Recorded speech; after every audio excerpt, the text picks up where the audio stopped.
पुड़िया तो वडो सफर करे केड़े गोठ में आया थी चवे साईं इते सामान रखो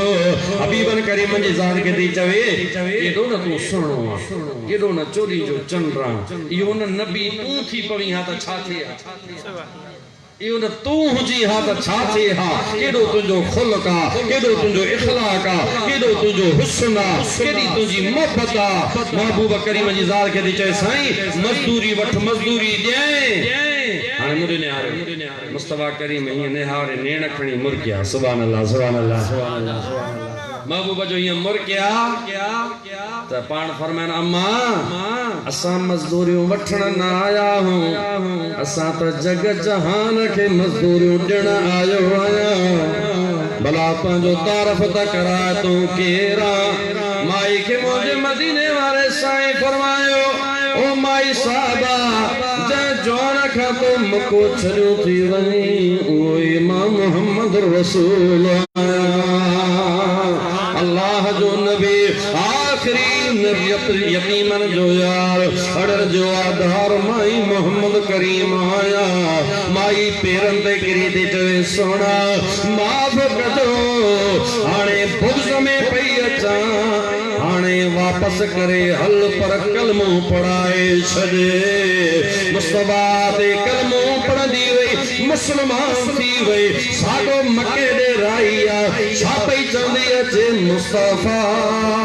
सुभान अल्लाह छापई चंदी अचे कलमो पढ़ी इश्क झूगार में कंगाल जी न कदे गणती कबे सुभान अल्लाह खोलो सुभान अल्लाह चओ मत करे सुभान अल्लाह चओ घणी जमात थोड़ी जमात ना आयो घणा आयो जिए नबी सदा जिए नबी अब आहे तो मुस्तफा जिंदा जिए असा जो अदा को चंदो जिए फलाणो को चंदो फलाणो जिए को चंदो फलाणो जिए ये असा सुनन जो तरानो आ केड़ो कंगाल जी न कदे गणती कभी सुभान अल्लाह कंगाल जी न कदे गणती कभी जिए नबी सदा जिए नबी सदा जिए नबी ओ मोहब्बत नसीबत यार सरख बे ओ सल्लु अला जी तस्बीह पढ़ बे सुभान अल्लाह मोहब्बत नसीबत यार सरख बे गोहर जे दर्जी गुलामी दे बे गोहर जे दर्जे गुलामी दे बे गोहर जे दर्जे गुलामी दे बे जिए नबी सदा जिए नबी वो सदा जिए नबी मुस्तफा करीम जी एकड़ी गुण भरे जी गाल आ सुभान अल्लाह बुधंदे चो सुभान अल्लाह ॾाढी प्यारी गाल आ सलात चो सल्लल्लाहु अलैहि या रसूल अल्लाह महबूबन करीम जी ज़ात व बरकत जी मक्के पाक में रस्ते ते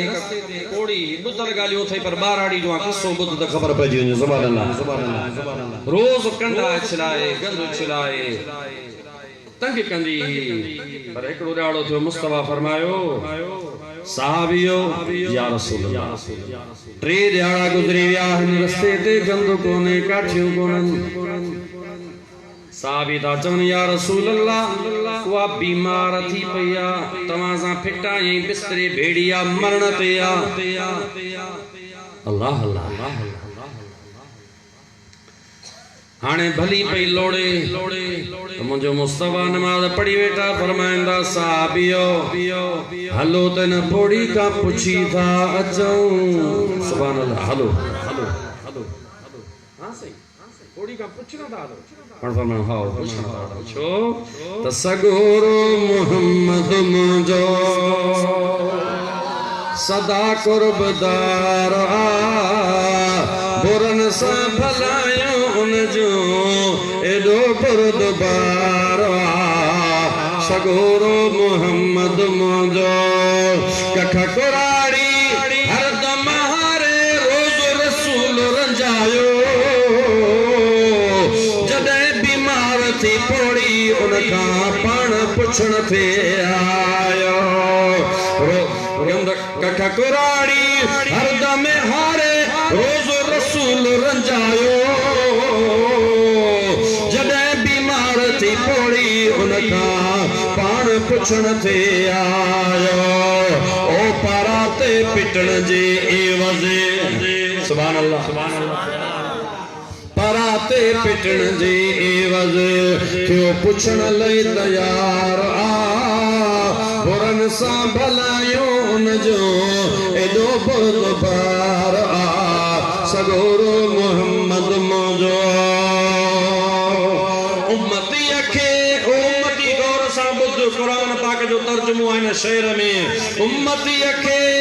इज़ाओ अचे हिते पाण मदीने पुकारे तोखे कहिड़ो रंज तुरवारे उम्मतीअ खे इज़ाओ अचे हिते पाण मदीने पुकारे जियो चवे मुंहिंजा उम्मती तोखे कहिड़ो रंज तुरवारे ओ अमड़ ऐं अबे खां यादि सुभान अल्लाह अमड़ ऐं अबे खां यादि उते इंतज़ार सुभान अल्लाह मुस्तफा दो फरमाए कंडो लगंदो थी मुसलमान मुंहिंजा उम्मती तुंहिंजे अबे अबड़ खे ख़बर न हूंदी आहे मां मुस्तफा खे ख़बर पहिरियां पइजी वेंदी आहे